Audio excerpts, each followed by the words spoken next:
boy Roy Jones Jr. Right now you're checking out LinealBoxing TV with Birdie. Don't miss it, the man is fantastic. It's Birdie, LinealBoxing TV. Just want to make a quick video on an amazing fight on the undercard of the Joshua Ruiz fight in New York. And not only to talk about the fight, but just what an absolutely fantastic bit of cornering work that was done as well. And something that's very, very brave, like as brave as a boxer is, sometimes your cornering team just have to be as equally as brave.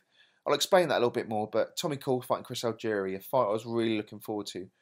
Chris Algieri, a fantastic fighter, former world champion, only ever lost to Manny Pacquiao, Amir Khan and Errol Spence, so he's mixed at the highest level. Just a very tough New Yorker.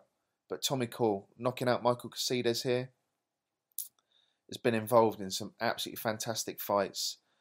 And he really is a throwback. He had an amazing fight against Derry Matthews, where he unfortunately lost, being ahead on points. Had an 8 knockdown war against Daniel Brizuela. Luke Campbell gave him a fantastic fight. Raheem Noble, he fractured his eye socket, went on to win. And he's just fresh off a win in Boston as well, with another really fan-friendly fight against Ryan Klanetsky in Boston. But this fight was really, really good. And just not only as a braver boxer would be, the decision Jamie Moore made in this fight was so good. And I'll explain this, because Tommy Coyle started really, really well, boxing slipping, and he catches him in the second round with an absolute beauty of a shot. I was screaming my head off on the TV. I can't believe how Chris Algieri stayed up to his credit. He may have punched himself out a little bit, but he had to go for it. Caught with an absolutely beautiful shot and just completely dictated the round. Slips the shot, time to perfection, bang on their chin. And that puts down most of the fighters in the division. How tough is Chris Algieri? But he knows exactly what to do. He gets caught heavy, ties up, makes himself small, but gets caught again. And Chris Algieri needs so much credit for actually making it through that second round. But in the fourth round, come back with a murderous body punch that put Tommy Coyle down. He's lying on the floor, banging his feet. And even before he's got up, he's screaming at the referee, screaming at Chris Algieri, let's go, let's go. And such a compliment to this guy. Everybody says he's most dangerous when he's hurt. And they used to say that about Nigel Benn. They're more dangerous when they're actually hurt. And that's something you can't teach in any kind of gym. That's just buried deep inside.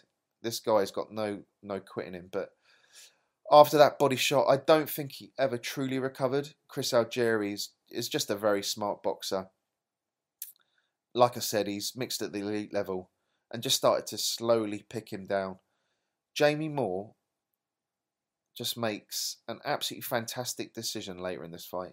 Bear in mind, Jamie Moore has probably been involved in one of the most amazing domestic fights ever against Matthew Macklin. He's been in tough fights, so he knows exactly what it takes, and he's been a British middleweight champion. He's been around, and he's more than qualified to make this kind of decision. But it was a fantastic decision. Tommy Coyle at this point now is getting picked off. Coming towards the 8th round, takes a couple of really big unanswered flush shots, and he does stagger back into the corner. And at that point, when he actually wanders back into the corner, he sort of stumbles, and Jamie Moore makes the decision to stop the fight, which was truly a brave decision, because you're at Madison Square Garden, but listen, they're friends. Nobody sees the unglamorous side where Jamie Moore's probably going with A&E with him, sat with him for a couple of hours in the quiet when all the crowd's gone home. It truly was a very, very brave decision, and I've got so much respect for him for doing it. He tells him to fuck off at the end. I can guarantee you I don't know him, but he didn't mean that to him. He was just so upset. Watching him begging him, don't stop me, I'm at Madison Square Garden. Don't stop me, I'm at Madison Square Garden. It's just one of the purest things you'll ever see. He's in there with him as well. If Tommy Coyle wins, Jamie Moore wins. He wanted to see him carry on, but he doesn't want to see him get hurt.